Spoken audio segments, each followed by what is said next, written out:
On fait comment?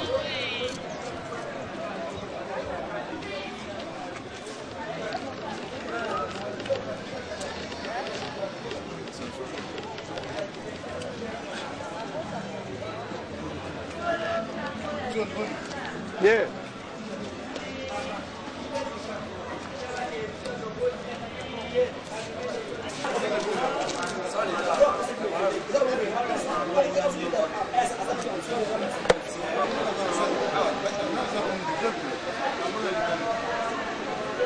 Maman, continuez là au Canada. Continuez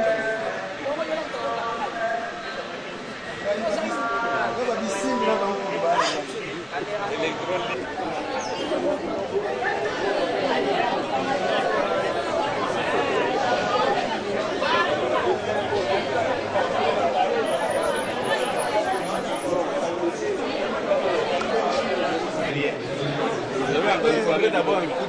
Oui, parce que si ce document n'arrive pas, et qu'on nous demande,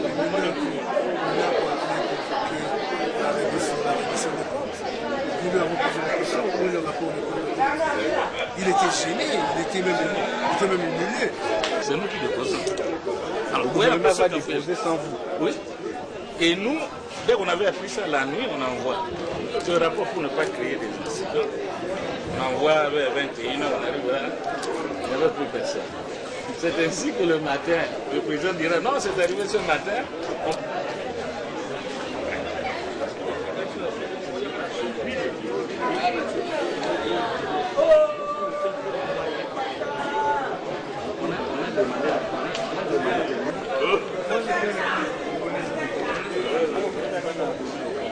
Bon, ça va.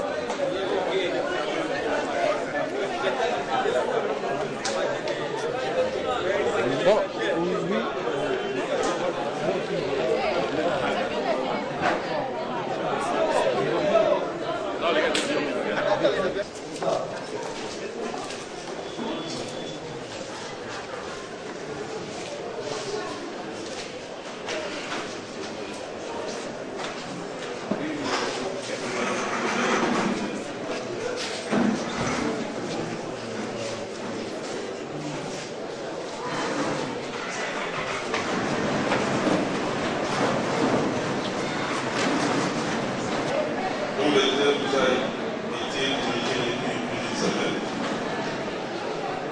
Les enjeux politiques de la révision constitutionnelle que je vais pouvoir présenter brièvement. Vous savez, lorsqu'on a une bibliographie de plus de 2 pages, on ne peut pas se mettre à tout lire. En Europe, il a été administrateur dans une société héros et SIX, protection à Paris. Il a même exercé les fonctions de président fédéral via le PFM privé. Actuellement, il est président du mouvement national du peuple congolais pour la République, MPCR. Il est député réélu de la circonscription foncière de circonscription électorale de Kassangou et président du caucus des députés NECO. Il a en même temps deuxième vice-président du groupe parlementaire UDPC à Guy. Et comme vous le savez, le terme est d'actualité, vraiment d'actualité, brûlante, dans la mesure où vous savez qu'il y a un débat qui s'est organisé depuis avant la suite pendant la période de vacances parlementaires, plus de 6 mois, jusqu'à ce moment, nous avons voulu que lui aussi vienne nous donner le point de vue qui est caché derrière la révision constitutionnelle ou les enjeux. En principe, on aurait pu avoir, si on avait du temps, on aurait pu avoir 2 heures. Un débat sera engagé pendant 45 minutes. Voilà tout. L'honorable, vous avez la parole. En fait pas, moi-même aussi je suis catholique autant que vous, quoique de temps en temps je me réfère à autre chose, comme le faisait le père Matuta et tant d'autres. Je suis un traditionnel Congo. Mesdames, Mesdemoiselles et Messieurs, à vos titres et qualités respectifs, avant de lever un coup sur ce sujet, qui de toute évidence est au cœur du processus de prise de conscience de notre peuple, je tiens à remercier la commission des intellectuels de la paroisse Saint-Benoît de Lemba qui a organisé cette activité en collaboration avec les jeunes de Lemba, bureau SBL, pour l'honneur que vous m'avez fait en me choisissant parmi les orateurs. Depuis un certain temps, certes, on parle de la révision constitutionnelle dans notre pays. Faut-il, oui ou non, réviser la Constitution avant les échéances de 2016? Telle est la question qui préoccupe notre conférence de ce jour. Mais de quoi s'agit-il? Il s'agit d'une révision, d'une modification ou de l'élaboration d'une nouvelle constitution, tel cela pourrait être le cas à l'heure actuelle à travers une royauté, ou bien un royaume, ou bien une principauté du Congo. Bref, histoire de notre constitution dans notre pays. La constitution de 18 février 2006, puisque c'est elle qu'il s'agit, n'est pas la première constitution que connaît notre pays. Elle s'inscrit dans une histoire qu'il convient de connaître pour ne pas répéter les mêmes erreurs. Aussi, je m'en vais brièvement donner une petite histoire de la constitution de notre pays. Dans tout ce que je veux dire, je m'inspire du livre du professeur Jacques Joly sur le droit constitutionnel paru aux éditions L'Harmattan en 2013. 1. La loi fondamentale de 1960. Nous sommes en 1960. Le pays se prépare à célébrer son ascension à la souveraineté nationale. Il fallait donc le doter d'une loi fondamentale, c'est-à-dire d'une constitution, ce qui fut fait le 19 mai 1960, un mois avant la célébration de l'indépendance du Congo. Élaborée suivant les principes définis à la table ronde de Bruxelles, la loi fondamentale de 1960 est une constitution de 259 articles qui présente les caractéristiques suivantes. Elle est une charte octroyée par le Parlement belge avec beaucoup de bonne volonté. Les Belges offrirent aux Congolais ce qu'ils avaient de mieux, c'est-à-dire une copie conforme de leur propre constitution. Elle est une constitution provisoire. Ceci est précisé dans son article 3 qui dispose: les dispositions qui suivent resteront en vigueur jusqu'à la mise en place des institutions publiques qui auront été organisées par la Constitution. 2. Elle est une constitution étrangère. La loi fondamentale de 1960 est une loi ordinaire belge. En effet, c'est le Parlement belge et les experts belges qui ont élaboré les textes qui, une fois adopté, sera promulgué par le roi de Belge le 19 mai 1960. Elle est une constitution de compromis. Compromis entre le Belge, entre la Belgique et le Congo. Compromis entre les unitaristes et les fédéralistes. 5. C'est une constitution ambiguë. Avec ses 259 articles, la loi fondamentale était d'une grande complexité et laissait de nombreux problèmes irrésolus, de même qu'elle entretenait des ambiguïtés et équivocités constitutionnelles.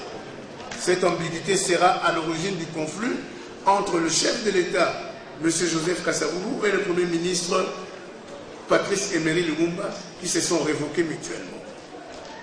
La constitution de Luabo en 1964, étant donné que la loi fondamentale de 1960 n'était qu'une constitution provisoire, il a fallu que le pays se dote d'une véritable constitution. Le président Joseph Kasavubu, premier chef de l'État du Congo, par ordonnance numéro 278 du 27 novembre 1963, va créer une commission nationale chargée d'élaborer une nouvelle constitution dont la présidence est confiée à Joseph Iléo Fongo et le secrétariat à Marcel Liao. Les deux ont été désignés par ordonnance numéro 295 du 13 décembre 1963. La commission est assistée par des experts internationaux. La constitution de Luabo, avec ses 204 articles, promulguée le 1er août 1964, a opté pour une structure fédérale du pays. Mais ce fédéralisme est assourdi ou inhumé.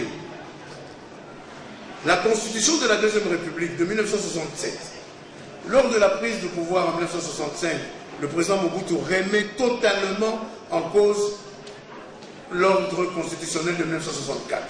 La constitution de 1964 étant devenue une coquille vide, le nouveau régime ne pouvait pas s'accommoder à cette constitution.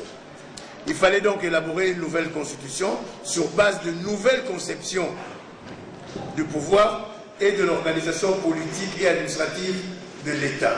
Il fallait donc créer un nouvel ordre constitutionnel qui donnerait une légitimité au nouveau régime. Le président Mobutu confia la rédaction de la nouvelle constitution à une commission politique gouvernementale qui comprenait le professeur Liao, M. Etienne Tshisekedi, alors ministre de l'Intérieur, M. Joseph Singa, alors ministre de la Justice. Après le référendum, qui eut lieu du 4 au 23 juin 1967, la nouvelle constitution fut promulguée par le président Mobutu le 24 juin 1967. Cette constitution a connu au moins 17 révisions, dont les plus importantes sont les suivantes. La loi du 23 décembre 1970 consacra l'institutionnalisation du mouvement populaire de la Révolution. La loi du 15 août 1974 instituant le moubutisme comme doctrine du mouvement populaire de la Révolution et consacrant la plénitude de l'exercice du pouvoir par le président de la République. La loi du 15 février 1978 libéralisant l'exercice du pouvoir au sein du mouvement populaire de la Révolution en rendant responsables tous les organes de l'État par l'abandon de la plénitude de l'exercice du pouvoir, reconnu au président du MPR, président de la République. En réalité, ces révisions visaient une seule chose, la pérennisation du pouvoir du président Mobutu. Après le discours d'ouverture démocratique prononcé par le président Mobutu le 24 avril 1960, notre pays a commencé une longue période de transition qui donne accès à plusieurs transitions qui se sont succédées. La constitution de la Troisième République, la dernière constitution, celle qui a commencé par le dialogue intercongolais de Salfiti, avait parmi ses objectifs l'élaboration de la constitution de la Troisième République, ce qui fut fait en 2006 avec la promulgation de la constitution le 18 février 2006. Dans l'exposé de motifs, les rédacteurs de cette constitution avaient indiqué les préoccupations majeures de celle-ci en ces termes. 1. Assurer le fonctionnement harmonieux des institutions de l'État. 2. Éviter les conflits. 3. Instaurer un État de droit. 4. Toute tentative de dérive dictatoriale. 5. Garantir la bonne gouvernance. 6. Lutter contre l'impunité. 7. Assurer l'alternance démocratique. Ces préoccupations traduisent la volonté de rompre avec les excès et les affres de dictature compossibles successivement qui ont institué l'injustice avec ses corollaires, l'impunité, le népotisme, le régionalisme, le tribalisme, le clanisme et le clientélisme qui sont à l'origine de l'inversion générale de valeurs et de la ruine du pays. Appel promulgué, la Constitution du 18 février a connu plusieurs tentatives de révision, dont 2 ont avorté et une a réussi. La seule tentative qui a réussi est celle du 10 janvier 2011. Inscrit à l'ordre du jour de la session extraordinaire de décembre 2010, le point relatif à la révision constitutionnelle fut introduit par une proposition de loi portant révision de la Constitution de la République démocratique du Congo du 18 février 2006. Cette initiative était signée par plus de 350 députés, essentiellement de la majorité présidentielle. Très caractéristique commun à toutes ces constitutions. Toutes ces constitutions présentent deux traits caractéristiques communs. Des textes taillés sur mesure et des textes écrits par des étrangers directement ou indirectement. Les constitutions dans notre pays, et particulièrement du 18 février 2006, sont comme des costumes taillés à la mesure de ceux qui sont désignés à la tête de notre pays par le maître du monde, les faiseurs de rois. Si la taille change, le couturier, qui est le législateur, adapte le costume à la nouvelle taille de celui qui va le porter. Si le costume ne convient plus, on coud un autre costume. Depuis la loi fondamentale de 1960 jusqu'à la Constitution du 18 février 2006, tous nos textes de Constitution portent la marque de l'étranger. La loi fondamentale a été élaborée par le Parlement belge et promulguée par le roi de Belge. La Constitution du 18 février 2006 a été élaborée par des experts belges de l'Université de Liège. Bref, nous pouvons dire que ce sont des constitutions qui sont écrites par les autres. Ainsi, la colonisation se perpétue. Il est bon de rappeler les propos de M. Kabila dans lesquels il dit qu'on doit éviter de vouloir régler tout dysfonctionnement éventuel des institutions par une révision constitutionnelle. Je ferme la parenthèse. Dans son discours devant la nation le 6 décembre 2007. L'histoire de notre pays nous montre que la révision de la Constitution sont faites pour permettre la pérennisation du pouvoir en place. Or, un régime démocratique est caractérisé par une alternance au pouvoir. Pérenniser un pouvoir nous engage dans une dérive dictatoriale et autocratique. Pour répondre de la manière rationnelle et intelligente à la question de l'opportunité de réviser la Constitution, il faudrait commencer par savoir quels sont les articles que l'on veut réviser et quel est l'intérêt supérieur de la nation qui l'exige. 4. Projet de loi pour la révision constitutionnelle. Sous la présidence du Premier ministre Augustin Matata Ponyo, la 23e réunion extraordinaire du Conseil des ministres du lundi 9 juin 2014 à la cité de l'OUA a examiné et adopté 4 projets de loi présentés par le ministre de l'Intérieur, Sécurité, Décentralisation et Affaires coutumières, M. Richard Bouyège. 1. Le projet de loi portant organisation des élections urbaines, municipales et locales.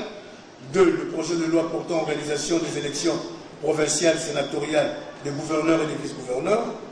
3. Le projet de loi portant organisation des élections présidentielles et législatives. 4. Le projet de loi portant révision de certains articles de la Constitution tels que modifiés par la loi numéro 11/002 du 20 janvier 2011 portant révision de certains articles de la Constitution de la République démocratique du Congo. Justification du gouvernement. Ces projets de loi sont la résultante d'une évaluation rigoureuse des élections de 2006 et de 2011. Ces évaluations ont mis à jour la nécessité de réaménager le cadre légal qui régit les élections dans notre pays. B. Il s'agit pour le gouvernement d'une part de corriger les faiblesses qui ont été à la base de ces dysfonctionnements observés lors de ces 2 scrutins et d'autre part de finaliser la décentralisation instituée par la Constitution de 2006 au moyen de l'organisation effective des élections au niveau local. C. La seule loi adaptée et promulguée en 2006 qui fixe à ce jour les conditions d'organisation des élections présidentielles, législatives, provinciales, urbaines, municipales et locales a révélé dans son application des difficultés d'ordre divers, liées notamment à la spécificité de chaque type d'élection, de sorte que la République démocratique du Congo n'a pu organiser à ce jour aucune élection urbaine, municipale et locale. D. En rapport aux élections provinciales, sénatoriales, des gouverneurs et des vice-gouverneurs, qui n'ont été organisées qu'une seule fois au cours de ces 8 dernières années, le gouvernement a considéré que pareille asymétrie est porteuse de graves dysfonctionnements. E. Il a pris l'initiative de dissocier les différents scrutins en dotant chacun d'eux des règles spécifiques et adaptées afin de rendre plus aisée leur organisation et consolider ainsi le processus démocratique. Président Joseph Kabila, le 23 octobre 2013, devant l'Assemblée et le Sénat réunis en Congrès, comme les délégués à ces assises, comme vous le savez, les concertations, dira ceci: je suis pour le respect par tous de l'esprit et de la lettre de la Constitution de la République démocratique du Congo dans son ensemble, tel qu'adopté par référendum populaire en 2005. Comme vous le savez, il a pu en dire encore d'autres. Le 12 juin 2012, interviewé par les médias étrangers, le président Kabila dira qu'il jurait en tant qu'officier supérieur des forces armées de la République démocratique du Congo et chef suprême des FARDC qu'il ne touchera ni à la révisitation constitutionnelle et surtout pas qu'il briguera un 3e mandat. La majorité présidentielle, à travers l'honorable Christophe Lutundula, a Jeune Afrique depuis septembre 2013. L'article 220 de la Constitution constitue la synthèse de tous les acquis de la lutte pour les libertés depuis Lumumba. On n'y touchera pas. Et Joseph Kabila en est conscient. D'ailleurs, il n'y a aucune thématique dans les concertations nationales qui conduit à la modification de cet article. Là, nous pouvons faire un petit pont.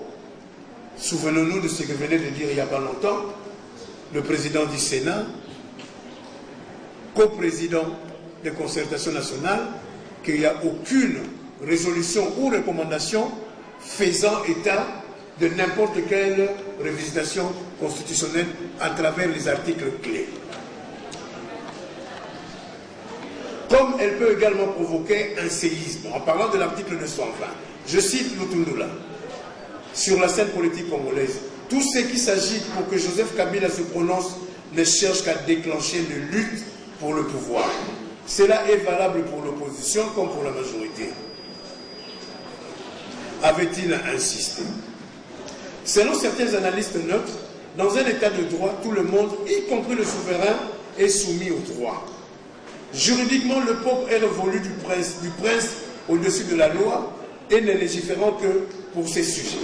Ainsi donc, sous le régime de la Constitution actuelle, aucune instance, même pas le peuple congolais, n'est habilité à réviser les clauses intangibles énoncées de l'article 220.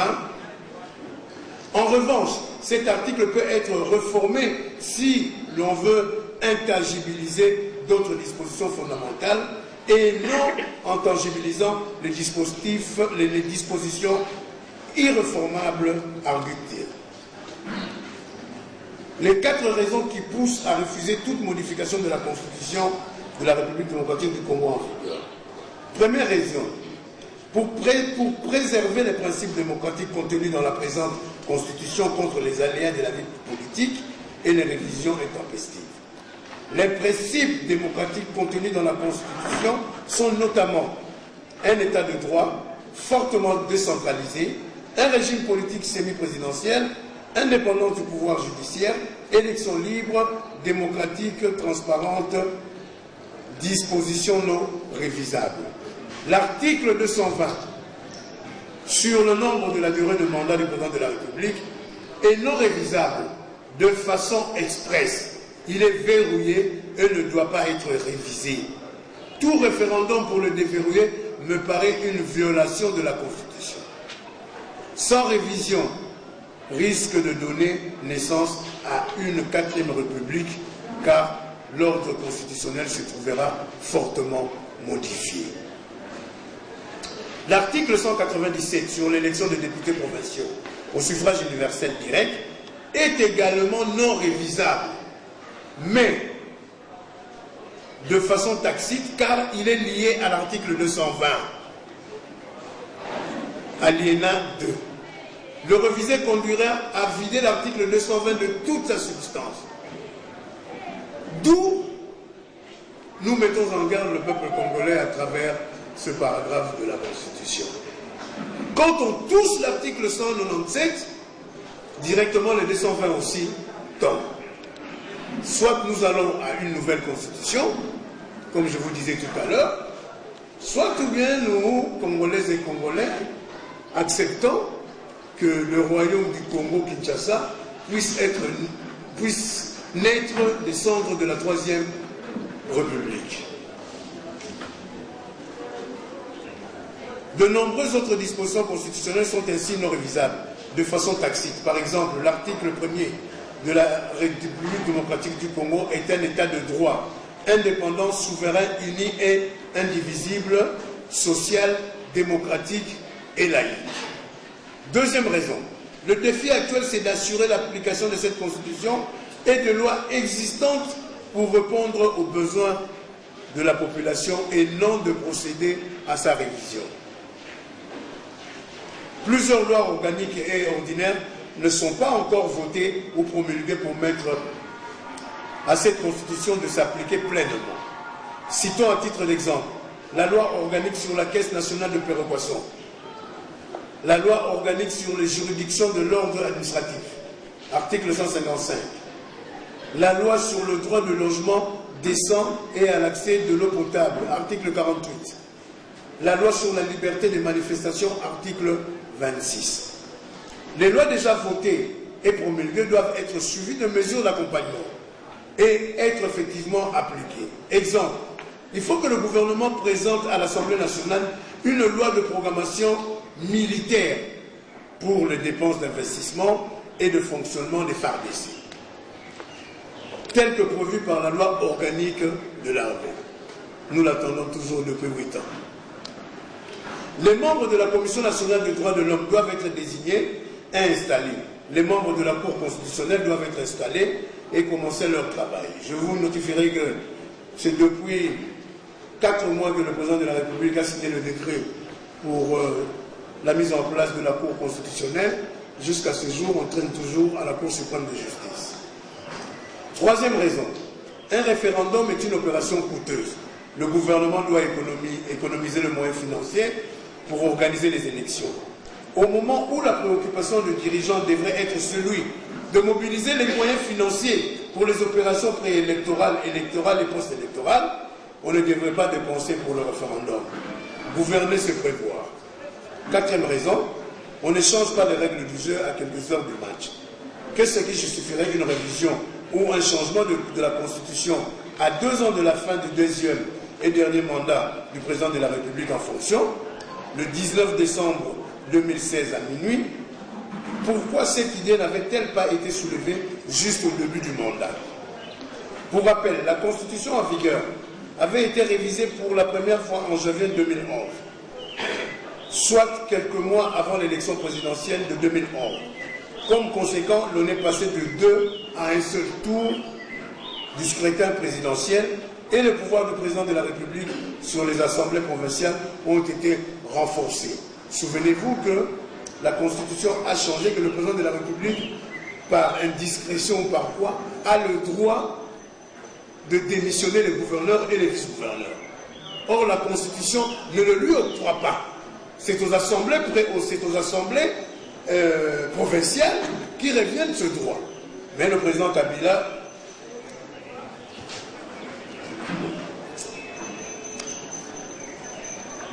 dans l'état actuel, si l'on veut réviser la Constitution, qu'on attende que les élections aient lieu après 2016, que l'on sépare la révision de la problématique des élections plutôt que de réviser la Constitution.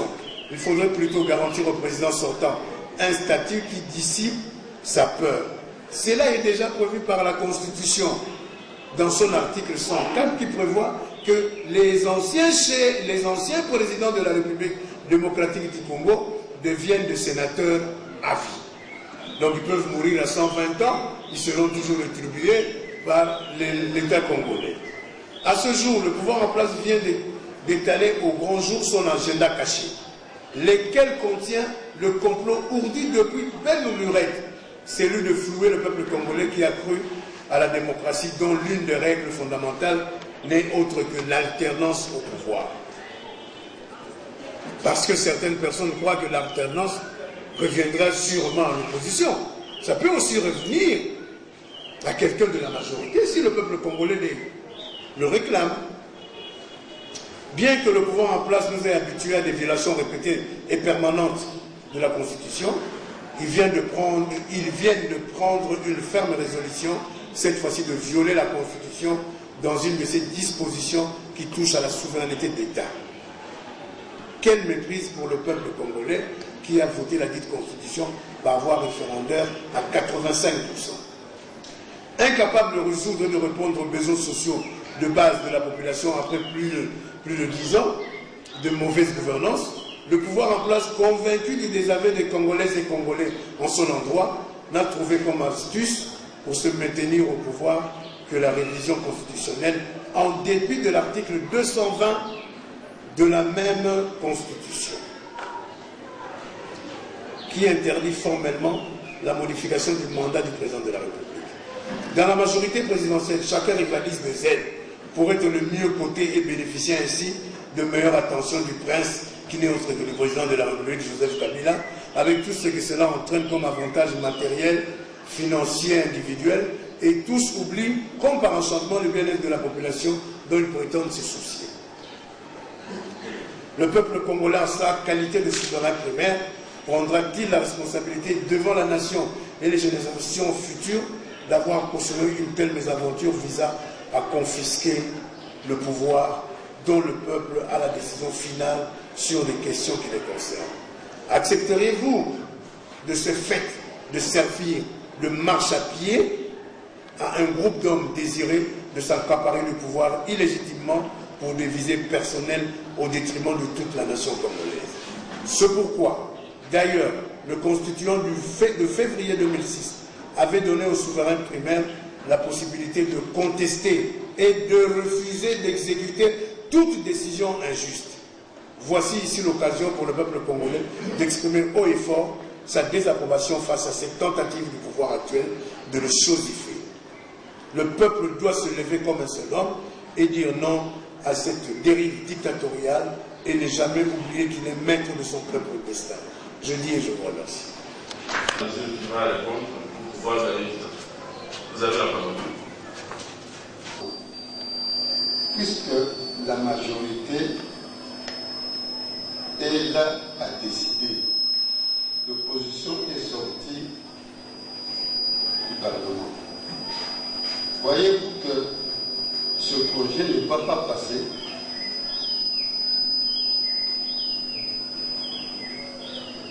en second lieu.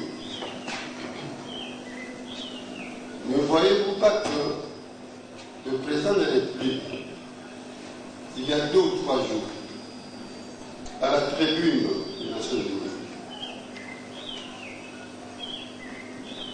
il a donné à qui? Au calendrier normal que nous décrions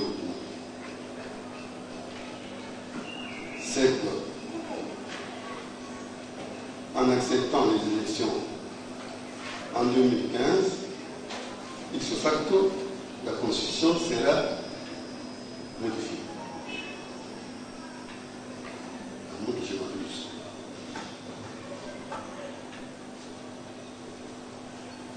Alors, si la Constitution n'est pas modifiée, excusez-moi de prendre beaucoup de temps, je suis dans la même idée. Si la Constitution n'est pas modifiée, vous ne croyez pas que Manoumar pourra pérenniser le pouvoir en bloquant toute la situation, en disant qu'il n'y a pas d'argent pour organiser les élections présidentielles et législatives en 2016. Et si les élections ne sont pas organisées, que dites-vous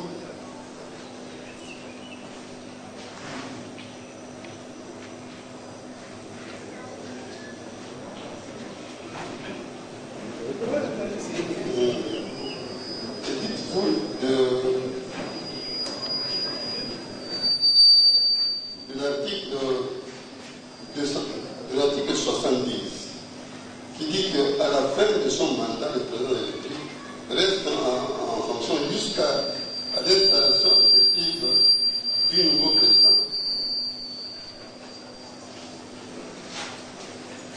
Le chef de l'État, le président Mobutu, qui le dit.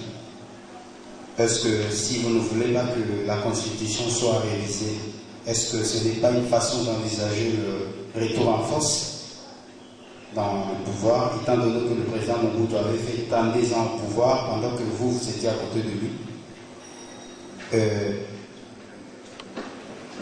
Une deuxième préoccupation, pourquoi les opposants de notre pays s'attaquent à Kabila comme individu au lieu de s'attaquer au système politique? Quatrièmement, où en sommes-nous avec l'opposition en général? Parce que jusque-là, il n'y a pas une position ferme sur l'opposition. Nous les jeunes, qu'est-ce que nous pouvons retenir de notre opposition pour 2016? Merci. Bonjour, moi c'est Maître Endo Djibouli. Oui, j'aimerais justement poser la question par rapport à l'eau Djibouli, par rapport aux années actuelles. Actuellement, il y a une structure qui s'appelle Coalition pour le vrai dialogue. Et vous également, vous êtes parmi ces gens qui réclament qu'il y ait encore le dialogue. Apparemment, vous voulez une chose de son contraire. Parce qu'aujourd'hui, la population attend tout simplement qu'il n'y ait pas de chef de l'État pour qu'il puisse finir son mandat. Lorsque vous demandez le vrai dialogue, vous ne croyez pas que vous êtes en train encore de chercher que les pouvoirs puissent s'atteindre au pouvoir et vous aussi pouvez se retrouver. Voilà ma préoccupation. Merci.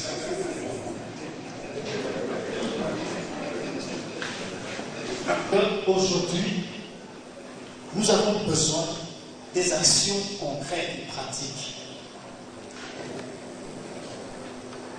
Avec les catholiques ont pris position. Les catholiques, malgré les insultes des politiciens, mais les catholiques ont pris position. Sans que les catholiques sont avec la population. Je voudrais bien savoir. C'est que l'opposition qui est d'ailleurs divisée. Ils se disent toujours parce qu'il y en a qui attendent d'aller manger le gâteau. D'autres se disent non, on reste encore là. Ils font la fine bouche. Qu'est-ce que l'opposition prévoit comme action concrète au cas où on arrivait quand même à forcer la révision de la Constitution? Parce que jusque-là, nous ne voyons pas clair. Ce qui se dit ici à la télé, c'est entre vous. Vous nous donnez le dos. Alors que vous venez de chez vous, vous regardez ailleurs. Alors, j'ai nettement l'impression que l'opposition et le pouvoir nous flouent, nous, la population. Qu'en dites-vous? Oui, madame, parce que nous devons quand même faire... Je voulais savoir, parce qu'officiellement, rien n'est dit de la révision constitutionnelle. Sur la table à la rentrée parlementaire de septembre, cette question n'est pas sur la table. Alors, sur quoi fondez-vous cette accusation? Qu'est-ce qui fait dire que le gouvernement en place tente de réviser la Constitution? C'est la première question. Alors, la deuxième, vous avez donné des raisons. Vous avez donné des raisons qui poussent... vous avez dit raisons pour dire non à la révision constitutionnelle. Parmi les raisons, vous avez parlé de préserver les principes démocratiques et assurer l'application de la lutte pour assurer la sécurité de la population et tout consort. Et si le gouvernement en place tient quand même à réviser cette constitution, nous savons tous que l'opposition est minoritaire. Alors le problème, c'est Kabila la personne, le président Kabila, ou soit c'est tout le système. Et si ça arrive au moins, parce que vous êtes minoritaire, que faites-vous? Qu'est-ce que la jeunesse peut attendre de vous, l'opposition? Et aussi, je veux vraiment insister sur le fait que le problème est Kabila ou bien C'est qui sont derrière tout le système, en fait. Merci. Merci beaucoup. Du président de la République, du gouvernement et de la population. Mais comme vous le savez, cette initiative n'est pas venue de la population. S'il y avait dysfonctionnement des institutions en plein ciel, en plein jour, là la population pouvait demander qu'il puisse y avoir révisitation. Est-ce que nous avons des conflits institutionnels? Le président de la République a un conflit avec le gouvernement, avec l'Assemblée nationale, avec le Sénat, ou bien même avec les entités provinciales. Donc à partir de ce moment-là, nous ne voyons pas l'urgence ou même le profit de ce peuple. Qu'est-ce que le peuple congolais gagnera que M. Kabila puisse avoir un autre mandat? Parce qu'il s'agit de M. Kabila, il ne s'agit pas des autres menus frétins qui sont autour. Mais essayons de réfléchir. Depuis que M. Kabila est au pouvoir depuis 2001, il a changé combien de collaborateurs? On peut commencer à vous citer, ils sont au moins des milliers. Donc, ce sont ceux qui sont aujourd'hui, qui veulent pérenniser le pouvoir de M. Kabila. Donc, ce n'est pas quelque chose qui vient de la population, M. Yakessé. Certes, le gouvernement a déposé un avant-projet pour la révisitation constitutionnelle, ainsi que pour la loi électorale. Ça, c'est la vérité. Mais ce n'est pas dit parce que vous avez déposé un projet que votre projet passera à l'Assemblée nationale. Quoi de fois, vous dites que nous sommes minoritaires. Or, dans ce cas, vous avez suivi le verbatim qui est sorti de la rencontre de M. Kabila avec la majorité présidentielle à Mangaka. Enfin, vous avez... Moi, j'étais habitué à Kawele, alors... Enfin, bref. Alors, vous avez suivi ce qu'on dit. Les Banzamoukalai, les Bolengue, ainsi que beaucoup de personnes qui ont dit ouvertement à M. Kabila, il n'y avait aucune opportunité pour qu'on puisse revisiter la Constitution. Il y a même un Banzamoukalai qui a dit qu'il n'aimerait même pas se retrouver à l'exil. Parce qu'il sait de quoi il parle. Il ne faudrait pas que les autorités congolaises puissent faire le don rond par rapport à la communauté internationale. Vous savez, deux fois, beaucoup de personnes essaient un peu de me donner le rôle que je n'ai jamais tenu. Je n'étais qu'un vulgaire conseiller politique dans les cabinets d'André Akondo. Donc, je n'avais pas assumé, parce que je revenais justement en tant que président du MPR France et que je voulais rentrer dans mon pays. Mais quand Bill Richardson est arrivé ici, je ne sais pas pour les plus anciens, qui se souvient encore de Bill Richardson? L'ambassadeur américain envoyé par Bill Clinton en 1997, fin 96, début 97. Mobutu malade. Il est venu lui dire ceci: le peuple américain vous remercie infiniment de tout ce que vous avez fait pour garantir leurs intérêts, parce que la guerre froide, que jamais le communisme n'a pu entrer au Zaïre de l'époque. Mais chaque chose a son temps. Maintenant, il faut passer le relais. Il y a eu un peu de discussion entre l'ambassadeur Bill Richardson et le président Mobutu, et il a terminé à cette phrase: si réellement vous vous entêtez, vous allez voir qu'on va transposer votre corps sur le boulevard du 30 juin et les chiens viendront faire leur affaire. Les Américains ne sont pas comme nous, Africains, souvent tendance à avoir des sentiments. Ces gens-là n'ont pas des sentiments. S'ils vous aiment plus, ils vous aiment plus. S'ils vous aiment, ils vous aiment.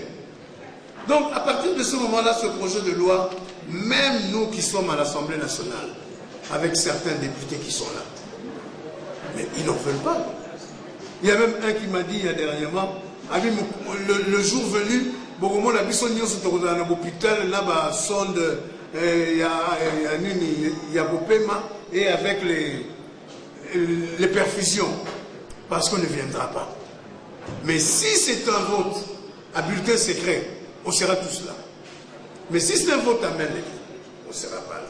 Pourquoi? Parce que les gens qui ont voté la révisitation de 2011 On était 500 députés la législature dernière. Vous vous souvenez? On est rentré combien?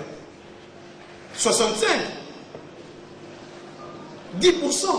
Et parmi les 10% là, il faut au moins prendre aussi 25 ou 30 que Ngoï Moulumba de lui-même les a fait députés. Donc il y avait peut-être 40 députés nationaux qui sont rentrés réellement par l'élection des Congolaises et Congolais. Donc même eux, ils se rendent compte. Donc ce n'est pas parce que le projet de la preuve en est que quand nous sommes sortis. Est-ce que vous avez encore entendu qu'il y a la prochaine plénière sur cette vaste blague? Parce que nous n'entrerons pas. Dans la vie parlementaire, vous ne pouvez pas aller voter, discuter un projet de loi ou un avant-projet sans que l'opposition et la majorité soient dedans. Souvenez-vous, en 2011, vous nous avez vus en train de se battre avec certains députés de la majorité, vous vous souvenez? Il y a même un qui est venu s'approcher sur moi, je ne sais même pas si il m'en voulait pourquoi, enfin bref. Il a failli me faire tomber sur les escaliers de la tribune de l'Assemblée nationale, heureusement que... Enfin... Le jeune Kabongo est venu le balancer là-bas, vous voyez, le jeune Kabongo, grand molosse comme ça. Donc tout ça pour vous dire qu'ils sont conscients. Et puis personne ne veut plus de M. Kabila, président de la République. Que ce soit vous, le peuple congolais, que ce soit nous, l'opposition, que ce soit eux-mêmes de la majorité. Et puis je me pose la question, hein, donc deux fois, je réfléchis par abstrait. À part M. Kabila, dans sa famille politique, il n'y a personne. Mais ça, c'est grave, ça. Quand je vois le professeur Boucha, je me dis, il peut être candidat président de la République. Quand je vois Aubin Minam, pourquoi pas? Quand je vois Matata Pogno avec la croissance qui sillonne seulement sur les deux rives du boulevard du 30 juin, avant de s'arrêter à la rue Itaga, hein, bien avant de s'arrêter au fleuve, hein, mais je me pose des questions. Il y a des gens quand même. Moïse Katumbi Chapoué, le patron de Mazembe, le gouverneur de la province du Katanga. Ils en ont beaucoup de Kikaya Binka. Et je les ai dit, je les ai même conseillés. Si chez eux, ils ne trouvent pas, mais ils peuvent faire revenir Mouzitou, Godefroy Mayombo. Hein? Ils sont quand même des gens et leurs alliés qui peuvent venir être avec eux. Donc, nous disons que cette affaire risquerait de ne pas se retrouver, de ne pas passer tout simplement. Vous avez entendu Kengo Adondo, le président du Sénat. Subitement, il redevient juriste. Il s'est dit, bon, comme le Sénat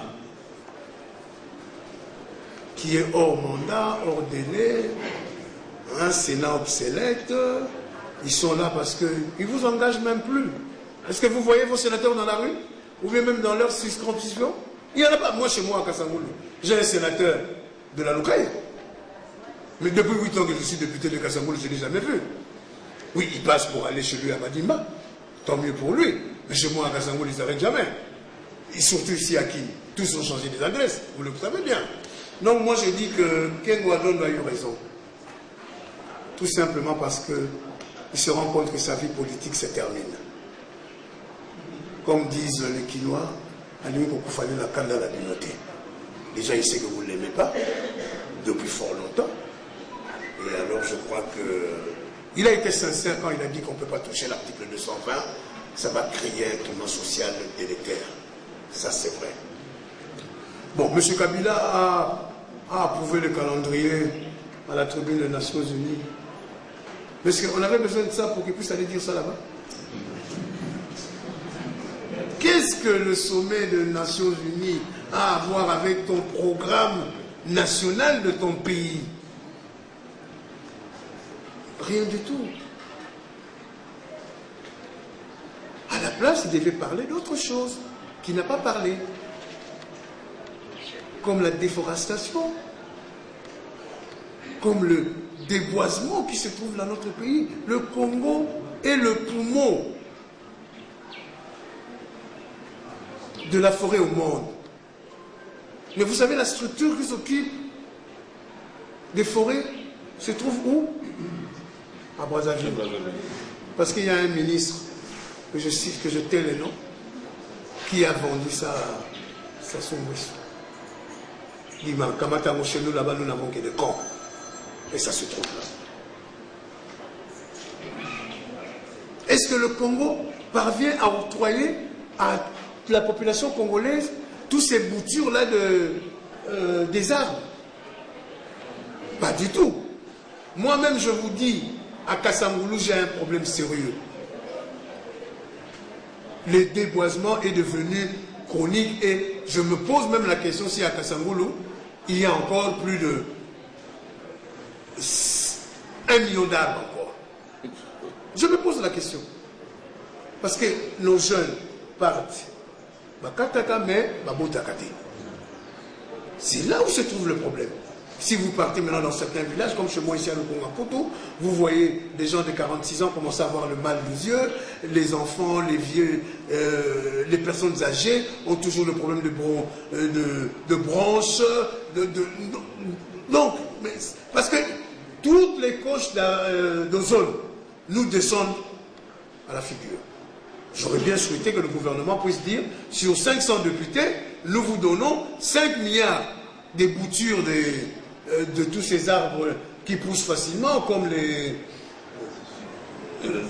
les calpitus, il y a encore autre chose là, l'acacia, surtout acacia, hein, parce que acacia, vous pouvez le couper aujourd'hui, 2 ans après, hein, il pousse. Mais vous vous rendez compte que même maintenant, il commence à couper les arbres fruitiers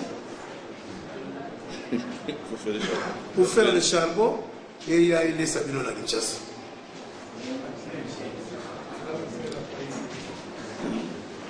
Donc, moi je crois que ce calendrier-là, il devait le dire ici. Et puis d'ailleurs, pourquoi? Mais pourquoi il ne parle pas avec vous, la population? Pourquoi? Pourquoi il ne parle pas avec vous? Parler avec la population, ce n'est pas seulement dans un stade.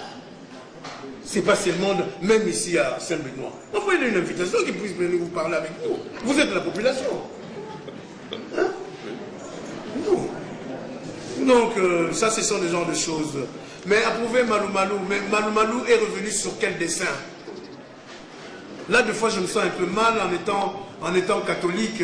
Quand je vois Malou Malou, on l'appelle l'abbé, je me pose des questions de foi parce que, tout simplement parce que M. Malou Malou est là par le fait du prince. Il n'a pas été élu par la société civile.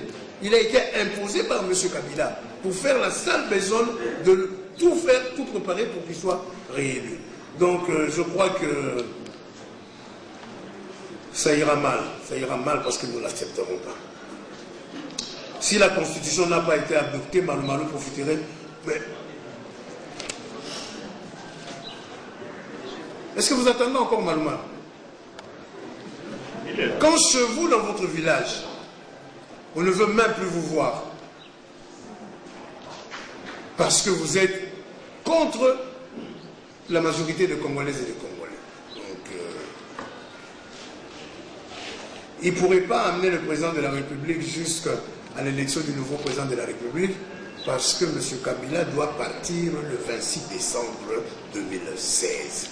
Ce n'est pas Jean-Claude Fouemba qui le dit, mais c'est la Constitution.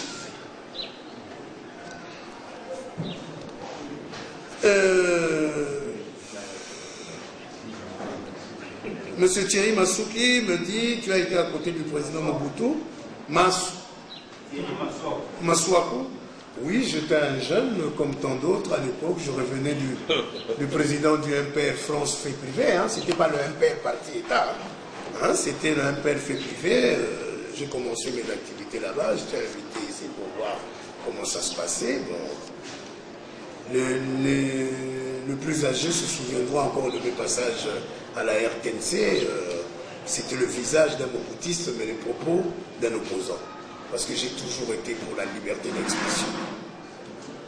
Donc ça ne m'a jamais gêné d'être mobutiste. Parce que, comme m'a dit un jour le président Etienne Tshisekedi, le MPR n'a pas été une mauvaise école, ce sont plus les gens qui ont travaillé pour le compte du MPR qui ont été des mauvais. Les animateurs étaient mauvais. Donc, je crois que ce n'est même pas un problème. Bon. Vous dites qu'on s'attaque à la personne de M. Kabila. Je vous retourne encore, étant jeune, vous n'étiez pas là quand on s'attaquait au président Mobutu. Jusqu'à dire que sa maman l'a enfanté à 8 ans. À la conférence nationale. Quand vous êtes au devant de la scène, c'est tout à fait normal que vous soyez pris en grille par rapport aux gens qui vous voient. Donc ça, c'est tout à fait normal. S'il ne veut plus qu'on s'attaque de lui, il peut partir avant le 26 décembre 2016. Qui parlera encore de lui? Est-ce qu'on parle encore aujourd'hui de Joseph Kasavubu, à part le 30 juin pour aller faire leur simulacre à Dendal, là-bas, à Kasavubu? Non, il y a d'autres qui sont partis, on parle plus d'eux. Laurent Désiré Kabila, dont il est le fils, et tous ces kabylistes, les aficionados. On parle encore de lui? Donc je crois que ça, c'est la somme à payer pour toute personnalité publique.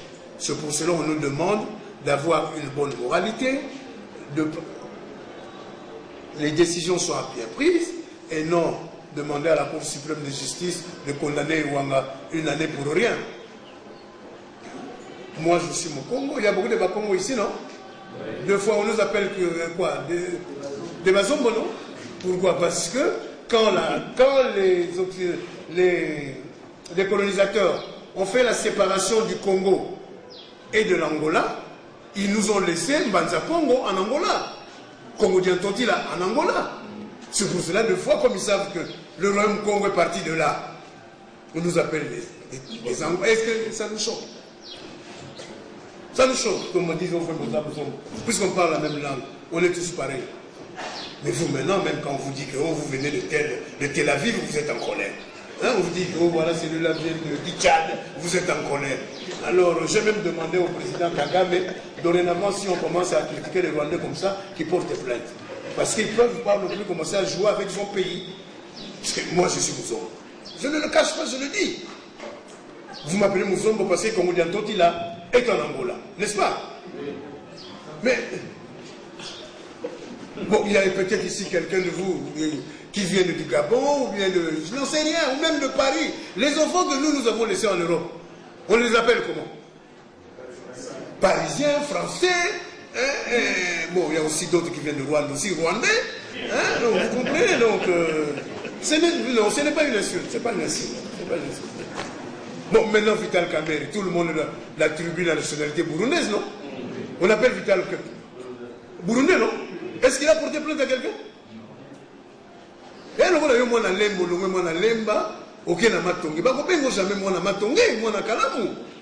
Même s'il y a des réunions, même si vous êtes ancré là-dedans, qu'est-ce que les gens vont dire? Ah, ben masta on a lemba. Et c'est pour ça, au Manokubunda.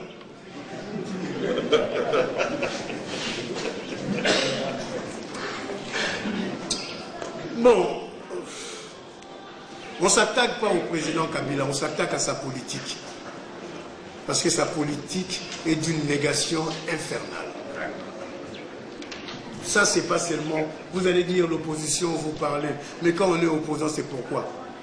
C'est pour déterrer toutes les tares du gouvernement. Quand Matata Pogno dit qu'il y a la croissance à 2 chiffres, oui, je l'accepte. Mais où? À Maloueka? À Kimbanseke? Hein? Ou même à côté de vous ici à Kiseso? Ah non, c'est sérieux. Hein? Comment voulez-vous avoir une stabilité économique, comme l'a dit le président Kabila aux Nations Unies, dès lors qu'il y a 85-90% de chômeurs dans ces pays, 70 millions d'habitants? Quel est le produit intérieur brut? 100 $ par an. Soyons sérieux. Depuis 92, 92, les pillages, depuis l'arrivée de la FDL, avec tout ce que vous connaissez, que nous avons perdu, comment voulez-vous dire que le peuple congolais est stable? Nous ne sommes pas stables. Deux fois, quand je me rends dans mes anciens quartiers, je me pose des questions où je suis. Bon, heureusement, beaucoup aussi ont vendu avec titre pour rentrer au Bas-Congo ou à l'Équateur. Donc moi je crois qu'on ne s'attaque pas, on s'attaque à sa politique, mais en citant son nom. Comment voulez-vous quelqu'un qui renie les concertations? 3 mois après, il y a les résolutions, recommandations. Il vient en congrès avec les concertateurs pour le discours de la clôture. Je vous promets, d'ici quelques temps, il y aura un gouvernement de cohésion. Vous avez compris la suite?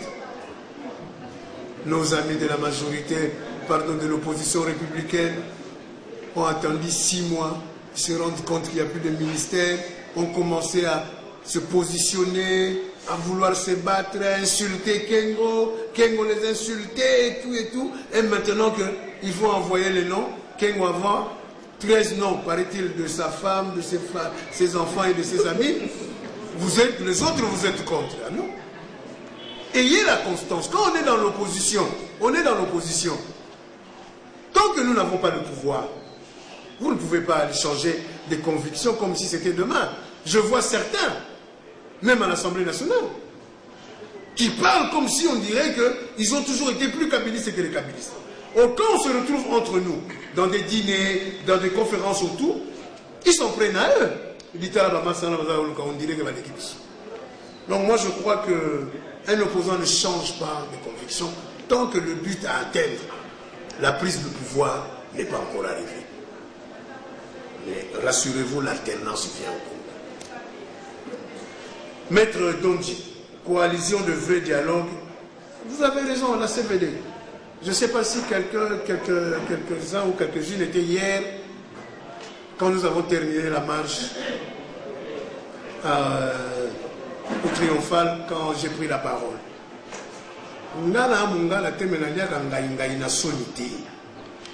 On m'a posé la question. Dialogue, dialogue, dialogue.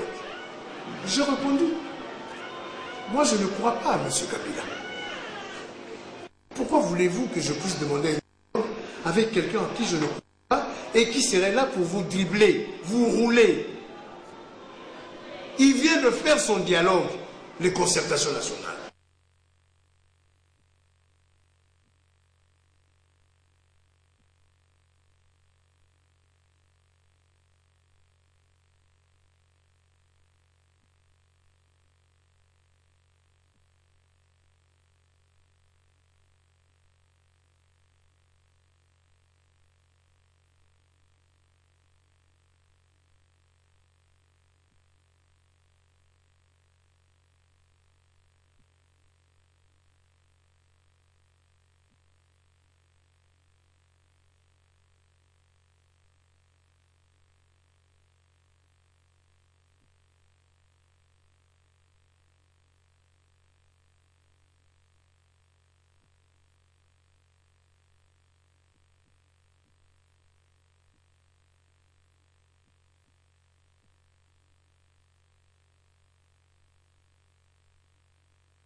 On va faire une association pour aller le porter plainte.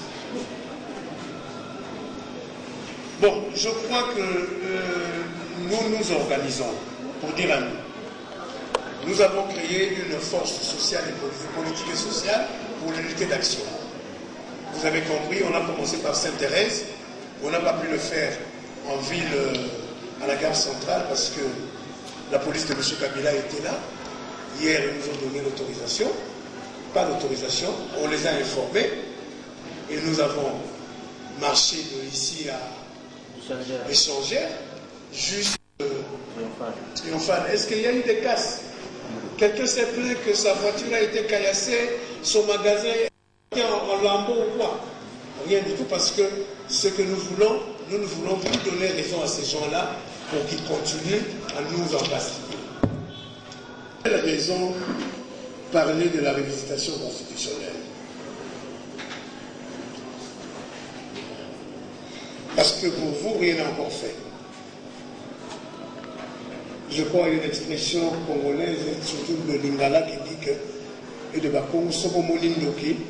Il ne faut pas seulement que le sorcier vienne vous prendre, mais essayez de citer son nom, de crier, pour qu'il puisse avoir. Sinon, vous partez. Monsieur Kabila est dans l'intention de pérenniser son pouvoir. Ne vous trompez pas. Pour eux, ils ont pris le pouvoir grâce aux armes, ils vont détenir le pouvoir. Maintenant, ils sont en train de chercher le superfuge de la Constitution pour qu'ils puissent pérenniser leur pouvoir. En sachant très bien que les Congolais ont toujours peur, les Congolais vont m'agadiwa, les Congolais vont m'imagate,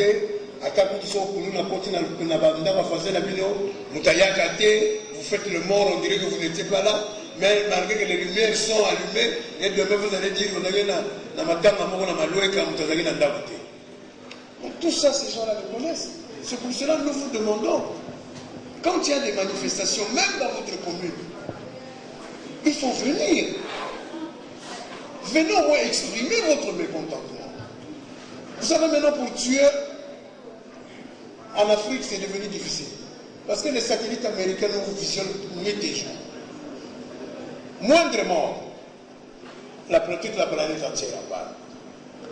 Vous savez que le procès de Chebet a continué encore. Ici, ils l'ont bloqué. Au Sénégal, c'est ouvert en attendant ces pays. Le procès de Boundidia Congo. Moi, j'ai été président de la commission d'enquête Boundidia Congo. C'est moi qui ai mis fin à cela. L'atrocité que l'armée congolaise a su faire, c'est inimaginable. Donc, pour vous dire que nous devons être prêts à refuser. Que vous soyez du pouvoir, que vous soyez de l'opposition, l'article 220, l'article 197, c'est ça qui nous unit en tant qu'État. Sinon, demain, vous apprendrez, il y a des rébellions. Le président Sassou me souvient de nous chasser, tuer, même d'autres disparus jusqu'à ce jour. Qu'est-ce que le gouvernement congolais a fait? Jean-Claude Fouemba, c'est un extrémiste, il demande qu'on puisse retourner les Congolais, rompre les relations diplomatiques.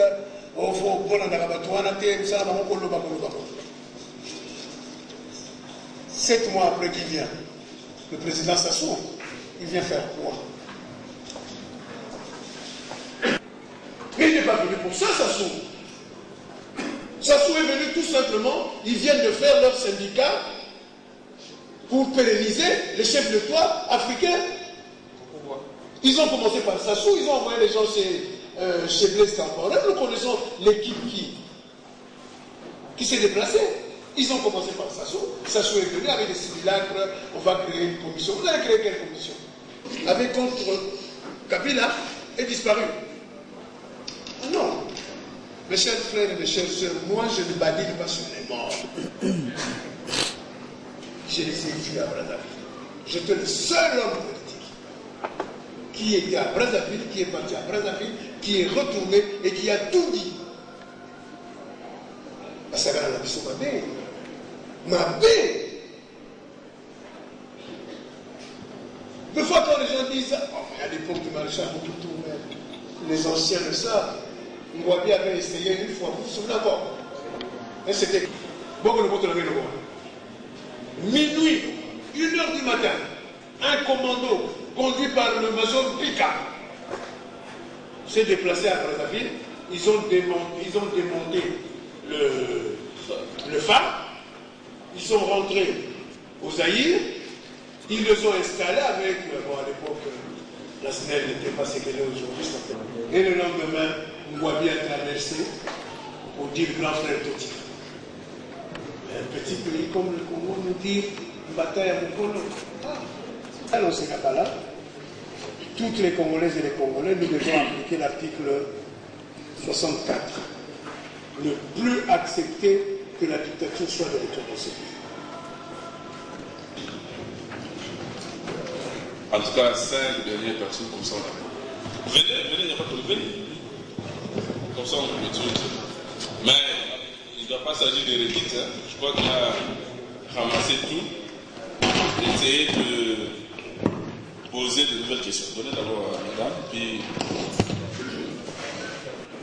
C'est la première question. La seconde, on vous avait présenté comme étant un membre du groupe IDPS et alliés. De quel IDPS s'agit-il? Parce que c'est de l'IDPS, en tout cas, ils attendent l'impérium de leur président. Et je suis quand même étonnée aujourd'hui, on vous voit sans casquette. Parce qu'à l'époque, on vous voyait toujours avec le moyen et des teintes sécurité.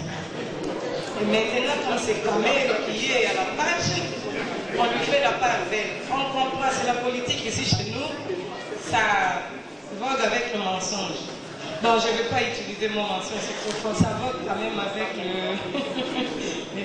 oui, c'est ça. Et une autre question. Vous nous demandez d'être contre la Constitution, d'être contre la révisitation de la Constitution. N'est-ce pas une façon de faire monter les enchères? Comme ça, on peut être appelé au gouvernement. On peut aussi pérenniser cette législature. Il y va du tout aussi. Une autre question. Comme la majorité présidentielle qui a toujours raison, et elle finit toujours par avoir raison, elle demande aujourd'hui à ce qu'on puisse faire la révision de la Constitution, même si ce n'est pas encore à l'ordre du jour, mais nous savons bien qu'ils auront raison, celle de la majorité. Vous ne pourrez pas à votre niveau aussi trouver une autre alternative pour pouvoir lutter contre eux. Moi, je peux même vous proposer, parler du problème des contentieux électoraux de 2011. C'est ça qui va aussi leur boucler la route. Ces gens-là n'avaient pas eu la victoire en 2011. Maintenant, si on met sur la table le problème de la révisitation constitutionnelle, c'est une façon aussi de leur tailler le chemin dans la brousse pour qu'ils puissent bien passer et rester encore au pouvoir. J'ai dit et je vous remercie.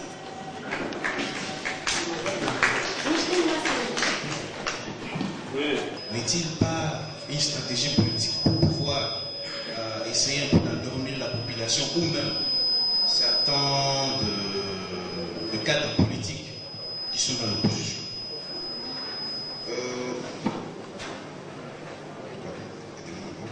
Une autre question, c'est par rapport aux Congolais de la diaspora.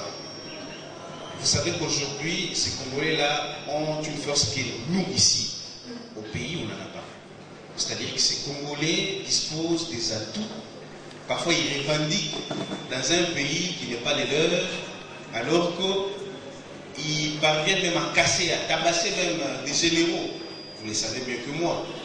Comment, bon, je ne soutiens pas cette démarche-là, mais sinon, comment pensez-vous travailler avec ces Congolais-là pourvu que cette manière, cette force-là revienne un peu sur le pays, pas casser, n'est pas aussi pillé, mais sinon, essayer un peu de réveiller cette attitude-là des revendications comme on le voit dans les pays africains qui sont au niveau du Nord. Je prends aussi une autre préoccupation, c'est celle par rapport à la jeunesse. Vous savez, au niveau du Parlement, vous êtes minoritaire, l'opposition. Vous allez dire que vous ne serez pas là. Mais sinon, vous savez très bien que même en 2011, quand on voulait changer certains articles de la Constitution, cela a été fait. Parce que vous étiez minoritaire. Mais à ce jour, ces points de vue, bon, cet ordre d'idées est encore revenu pour changer la Constitution. Réviser, changer, je ne sais pas. Mais sinon, vous devriez travailler avec la population. La majeure partie de la population congolaise est jeune.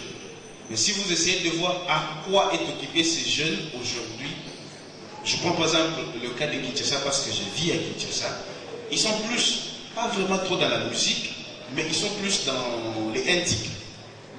Est-ce que vous pensez peut-être aussi essayer de sensibiliser le jeune, faire une campagne par rapport à antique, sensibiliser le jeune pour dire qu'un jour, qu'ils essaient de revendiquer et procéder dans ce sens, en lieu et place, d'essayer de réunir ceux qui sont ici, ce sont des jeunes qui sont avertis.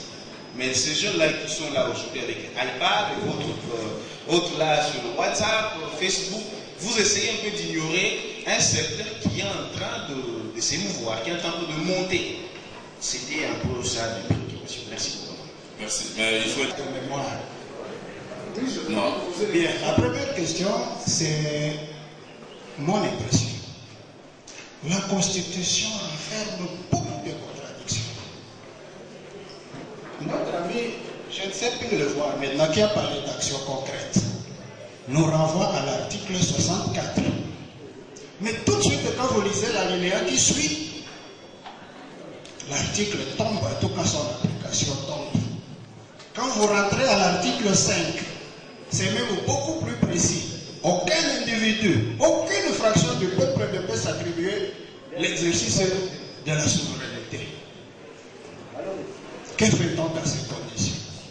Vous allez à l'article 220 dont nous parlons beaucoup. Cet article en lui-même n'énumère que les dispositions des articles antérieurs. N'est-ce pas? Je ne sais pas. Moi, je pose plutôt la question justement en fonction de 197 maintenant. Cet article-là concerne un certain nombre de droits que la Constitution reconnaît dans la disposition, je crois, dans le chapitre 2, et ça va des articles 11 à 61. Si l'argument, c'est l'élection des députés provinciaux au suffrage universel indirect, c'est une réduction des droits, je vous donne ça comme devoir, peut-être que ça va vous servir d'argument au palais du peuple lors des débats. Êtes-vous en mesure de montrer que c'est l'article autant des dispositions du chapitre 2 qui est affecté? Pour terminer, quand vous dites que vous allez quitter les débats, pouvez-vous nous dire si c'est sur base de l'article combien de la Constitution en tant que député de l'opposition? Merci. Merci. Le dernier. Je suis analyste financier. Mon prédécesseur m'a facilité la tâche parce que la question est aussi la mienne. Si vous regardez l'article 7 de la Constitution et l'article 220, vous verrez qu'on est plus souple pour l'article 220 que pour l'article 7. Je veux dire, on dit que personne ne peut créer un parti unique dans ce pays. Et on en fait une infraction imprescriptible de trahison. Quand il s'agit du mandat du président de la République et d'autres institutions, on verrouille et on dit ne peuvent. Je crois que parlons principe de révisitation constitutionnelle est acceptable. Mais à quel moment, par qui, ça c'est une question qui nous divise. Merci beaucoup. Merci. Avant-dernier. Je parle d'un petit constat, d'un petit idéologie. De là, je vais une question que je pose. Le Bénin, c'est un petit pays. Peut-être que la province n'est pas pour vous. Mais il y a du sérieux. Le président Arthur Boni Aye voulait tenter sur cette aventure. Réviser la Constitution comme vous savez ça. Sa majorité a eu les clés de lui dire pas question. Tu vas la première passe ici. Derrière toi, il y a des gens qui sont déjà passés. Je viens dans le cas de ce processus. La révision dont parle le pouvoir, c'est un conseil des ministres délibéré. Et je ne sais pas si le président Kabila est en conseil avec les siens. Parce que lui parle du respect des textes. je vais respecter cette constitution jusqu'au bout. C'est-à-dire qu'il y aura passation de pouvoir du Sénat. Alors, honorable, je ne sais pas si il est là en conseil des ministres délibéré, parce qu'il est pied dedans et pied dehors. Alors, s'il y a respect des textes, tant mieux. S'il n'a pas, il faut dire, il fait un point de presse pour lui dire au juste quelles sont les intentions. Comme l'a fait Boni Yaye. Je vous dis, je vous remercie. Merci.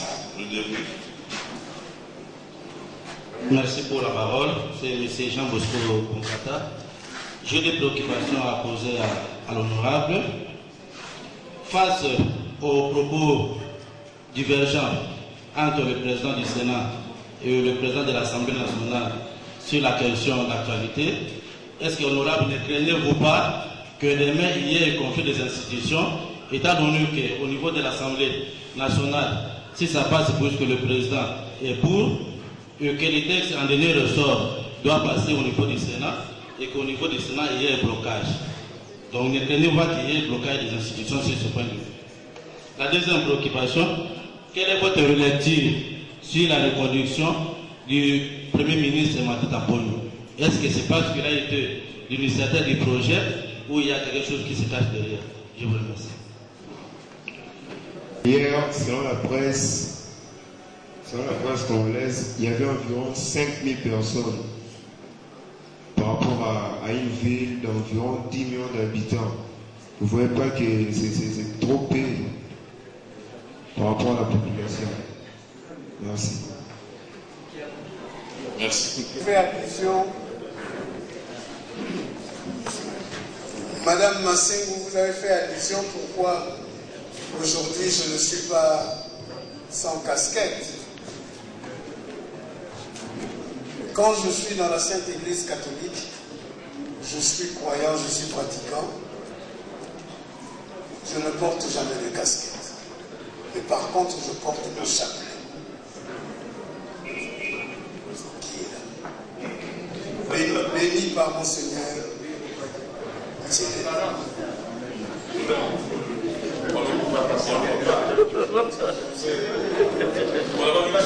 Mon chapelet est béni depuis 2006 par mon Seigneur Fidèle Thierry.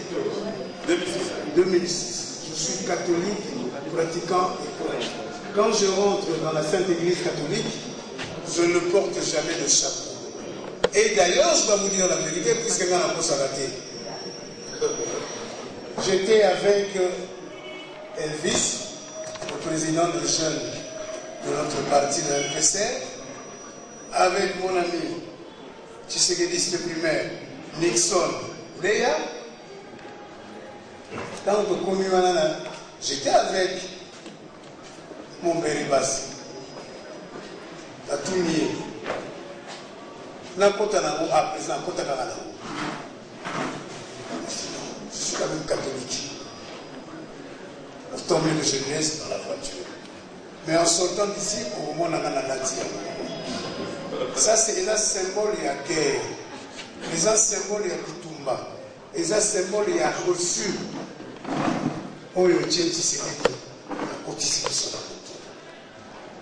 Madame, moi j'ai été réélu à Kassamboulou avec 18 711 voix. Le second avait 3015. Le deuxième, 3015. Et puis,